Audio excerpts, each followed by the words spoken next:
Lietuvos balso namai Vilniuje Ozas. Lietuvos balso reporteriai domisi, ar mūsų naujai iškepti duetai ir dalyviai supranta, kur jie pateko ir ar jie žino, kas tai yra muzikinės dvikovos. Visą tai sužinosime šitame reportaže. Žiūrim. Kas yra dvikova? Siaubas. Susidūrimas mūsų priešininkai.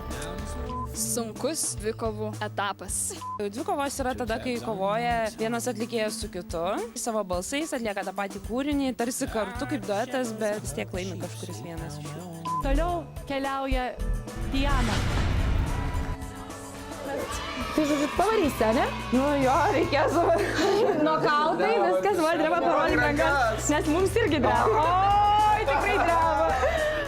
Dabar tau dreba, čia rankom reikės nuskust. Agurką. 3, 2, 1.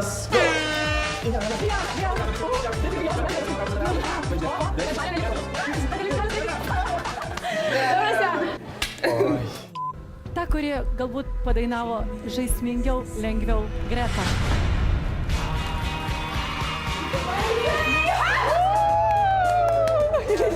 Tai palaukit, dabar dar vienas yra išbandymas. Hashtag visos emocijos. Go!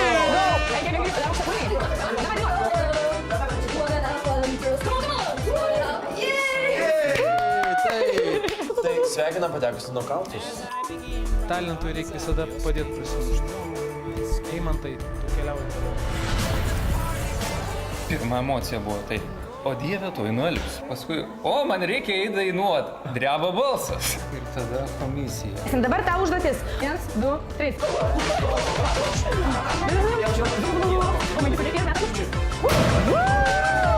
Tai Lietuvos balsas. Projekte toliau kelionę tęsia Aleksandras. Kaltas. Toli. Mikrofoną reikia laikyti šalia lūpų, sakyt ar ne? O mes turim tau užduotį ant tų karštų emocijų. 3, 2, 1, go! 8.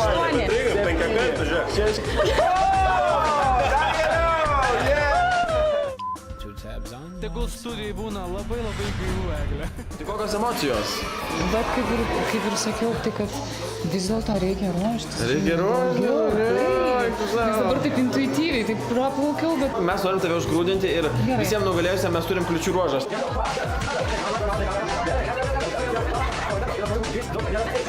Sėkmės. Lietuvos balsas. Buvo priekiau Liana. Aš labai džiaugiuosi. Kaip sakyti, aš tada pirmame sezone dalyvau.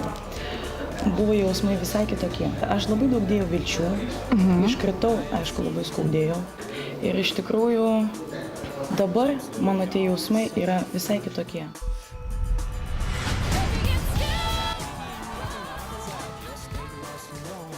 Kas čia buvo? Stovėti ant tos scenos, klausytis, ką šneka Donatas ir galvoti, kad tu tuo iškrisi. Čia buvo tas toksai laukimas, toks... Buvo labai gera dainuoti, nes publika visa tokia audringa, teisėjai irgi tokie...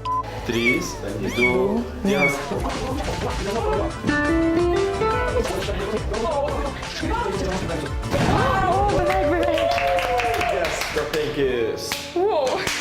Nokautai lieka ir laukim, kad ten Lietuvos balsas. Štai tokie reikalėliai, nepamirškite mūsų sekti socialiniuose tinkluose. Facebook, Twitter ir Instagram. Bei stebėkite mūsų reportažus youtube.com.